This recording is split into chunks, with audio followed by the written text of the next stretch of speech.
Welcome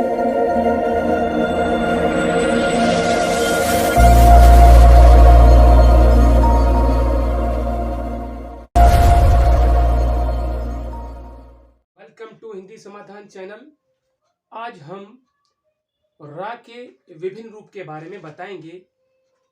कभी कभी अलग अलग शब्दों पर जब ये रा चढ़ती है, अलग अलग नामों से पुकारी जाती है। ऐसे ही सबसे पहले हम देखते हैं कि रेफ के रूप में ये कहां पुकारी जाती है। रेफ, जैसे कि हम कुछ शब्द हम लिखते हैं गर्व, हम लिखते हैं धर्म, हम कहीं लिखते हैं कर्म। तो यहां जिस वर्ण पर ये रा जो वर्ण चढ़ता है, जिस वर्ण पर, वहां पर यह रेफ कहलाता है। और जब हम इसका उच्चारण करते हैं, इस रा का इस शब्द पे चढ़ाने के बाद, तो ये पूर्ण उच्चारित होता है। यह जो रा है पूर्ण रूप से उच्चारित होता है, परंतु यहां इस प्रकार इसका प्रयोग करने पर इसको रेफ कहा जाता है। दूसरा, ये तो रहा नंबर 1। नंबर 2 हम देखेंगे रेफ के बाद पदेन। पदेन कहां कहलाता है ना? अब ये रा का यहां रूप पदेन कहलाएगा। जैसे कि हम लिखते हैं शब्द राष्ट्र, ये राष्ट्र। हम लिखते हैं ड्रम और अन्य शब्द। तो यहां पर जो ये रा का उच्चारण होता है, यहां पर इस रा का उच्चारण पूर्ण रूप से होता है, और होता है इस वर्ण के पश्चात। ड्रम, डा के बाद रा का उच्चारण होगा। तो इस पदेन में जो रा चढ़ेगी है वह कौन सी है और दूसरी क्या चीज है इसमें?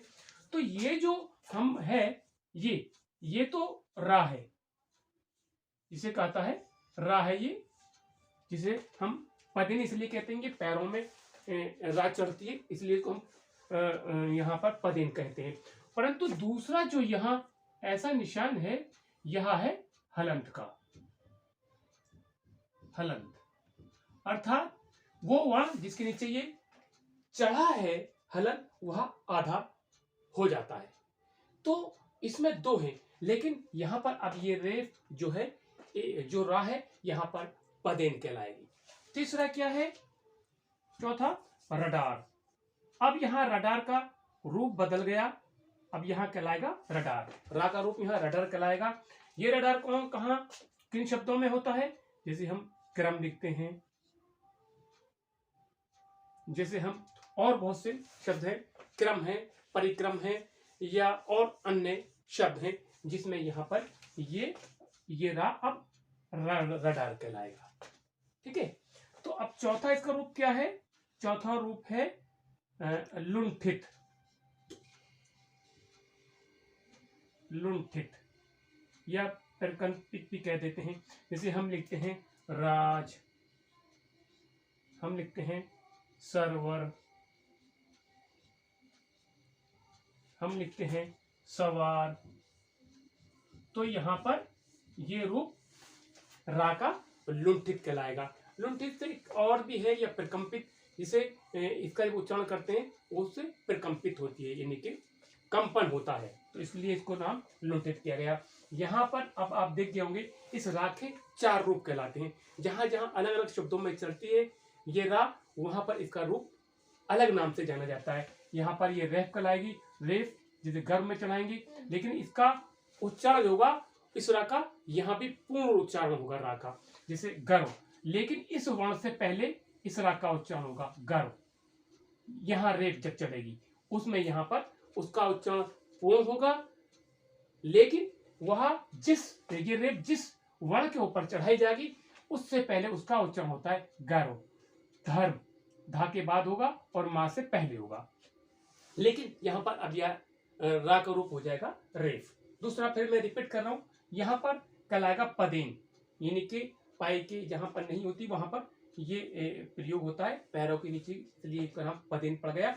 तो इसमें मैंने बताया कि यहाँ पर ये जो निशान है ये है रा, और ये यहाँ पर जो निशान है ये हलंत का होता है, यानी कि वह शब्द वह वर्ण आधा होगा।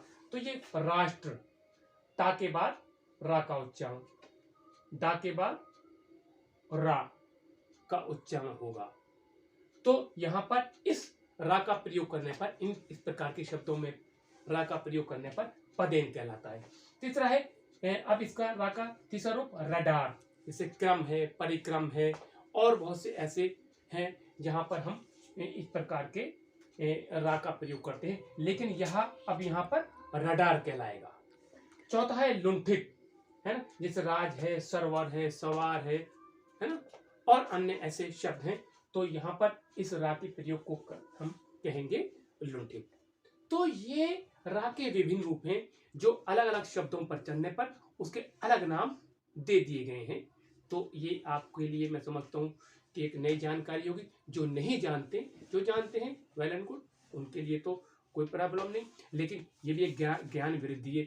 और सबसे बड़ी बात यह है कि जब हम हिंदी के प्रोफेसर हों या हिंदी के छात्र हों या हिंदी के ज्ञाता हों और हम हिंदी के उन वर्णों के बारे में न जाने तो वेरी वेरी शेम।